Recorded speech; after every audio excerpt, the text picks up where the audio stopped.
Okay, I tell you what is a problem, and has been quite a big problem for some time that successive governments have ignored, and that is housing in both rural areas, in the regions, in the cities as well. State governments, local councils and their approval process, and the federal government all to blame here. As you sit here now, this morning, we see, the government's Housing Future Fund. I know you're not supporting it in the Senate. The New South Wales state government is starting to tinker around the edges here. What actually needs to be done in a meaningful way to actually get these homes built? Because it's all about supply, right? Exactly, and this is where we have to have a national conversation, where Australians that want to live, particularly in a capital city, they might have to appreciate that the quarter-acre block dream is gone. That if you want to live in a capital city, if we want to increase supply and increase supply quickly, we have to go up, not out. That's how you get supply quickly. Ago? I mean, I don't know a lot of people live in the city on a quarter-acre block, to be honest. No, but they're still trying to push out. You don't have to drive outside Melbourne to go towards Shepparton, and the amount of beautiful agricultural productive land that is being taken up for housing instead of growing your food and fibre, it just doesn't make sense. This is where you need to have the courage to say to those and to the planning, local government and state authorities that hold that planning pen, to have that conversation and to speed up supply. The quickest way is to go up where there's market failure, and that market failure is invariably in regional areas. That's where federal governments, but particularly state and local governments, need to inject themselves. And that's I'm not really having a crack at the federal government on this. It's an abject failure of state and local governments that we've got ourselves into this situation because they hold the planning pen. Federal governments have never had to do any of this work. It's always been through GST returns that state and local governments should plan for this.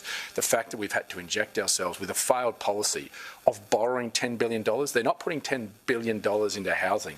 They're borrowing $10 billion, paying interest, and hope that they can invest that $10 billion and get a return above the interest rate they're paying. And if they make anything, they'll put into housing. That's a silly way to try and address supply. This is about actually changing the planning pen, have the courage to do it, and state and local governments need to get on with the job rather than failed policy that even the Greens can see really has no future in shifting the dial in lifting supply. No one's pretending that's the answer, though. It's maybe part of the solution, but it's all down to states, isn't it? State and local councils. They're the ones with the land. Well, it is. And this is where they can give the planning approval. And the fact that we've got this is an abject failure of state and local governments that we've got to this point. There is a point in regional areas where we've got challenges, where there isn't the market tension for developers to come in. But this government's going to bring 1.5 million new migrants. They've deferred $120 billion worth of infrastructure in supporting bringing those 1.5 million new migrants. And so if you're out there today, you'd be pretty angry that your rent's going to go up and the cost of housing is going to go up because you're bringing 1.5 million migrants that you're going to compete with without a plan, without the infrastructure spend to support it. This budget just was a welfare budget about trying to help a few rather than looking at investing in the long-term solutions this country needs, not just on housing, but inflationary pressures. Sorry to interrupt, David, but if it did go beyond just helping the most vulnerable, which I think we can kind of agree that that's what it's done, you'd be sitting here today with me saying, oh, it's inflationary.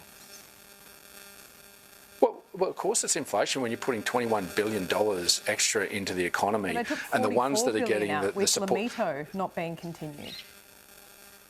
But let me just finish. When you're putting that into welfare payments that'll actually be spent out in the economy, and then you've got households that have got mortgages out there, that this is actually putting pressure in potentially lifting rates another 25 points, or at the very best, holding rates high. So who pays for that? It's the working poor out there that this government's created.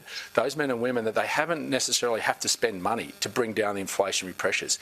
It's not about necessarily just spending money. It's about good policy, whether it be on housing or migration or even energy. If you look at the energy, the inflation number in the last month only came down about 0.2%. But if you go to the drivers, energy went up 14.6%. 9.3%. That's not about having to put more money in. The only reason they're giving $500 to households is because of their failed energy policy of not lifting supply. And they've torn away at our firming energy like gas, and we're drawing down on supplies and not increasing it. It means prices are going up. So you don't have to spend Australian taxpayers' money to give support. You just need sensible policy, and that's where Jim Chalmers and Anthony Albanese missed the mark on this year's budget. But long term, do you agree that renewables are going to be far cheaper? Well, it depends where they are and how you do them. The way that this government wants to do them, they want to have 28,000 kilometres of new transmission lines to connect them. Now, there's a way to make sure, and we're not against renewables, but we're saying there's a place for solar panels. That's on people's roofs, particularly in capital cities, because that's the concentrated area where the energy's needed. So why wouldn't you put them on the landscape that needs them the most and the population that needs them most, which is the big cities, rather than I'm outside Rockhampton on pristine agricultural landscape, but also native bushland where koala habitat, glider habitat is going to be destroyed for wind towers, solar panels and transmission lines. Let's use some common sense. We've got sovereignty of all our resources, not just renewables, but if you want renewables to have the social licence they need, there is a landscape in which they can be put on. That's on rooftops and wind towers offshore. And that also alleviates much of the need for the 28,000 kilometres of new transmission lines you're going to have to pay for. Half your energy bill already is poles and wires. And Gillard gold-plated them. This mob is platinum plating. So let's use some common sense. Let's work through this. Let's make sure we've got the firming to make sure renewables work, that they have a social licence to work and that they're not destroying landscape. And we firm it with gas and particularly SMR, small-scale modular nuclear technology, in old coal-fired power stations so you can plug them in where existing power lines are. That's common sense. That's the national solution. I wrote to the Prime Minister and said, let's have a National Energy Summit to get that balance right. Let's pause. We've got to 2050. We will do it a lot quicker if we use common sense and use what we've got without costing us more. David Littleproud, good to talk to you as always. Thanks so much.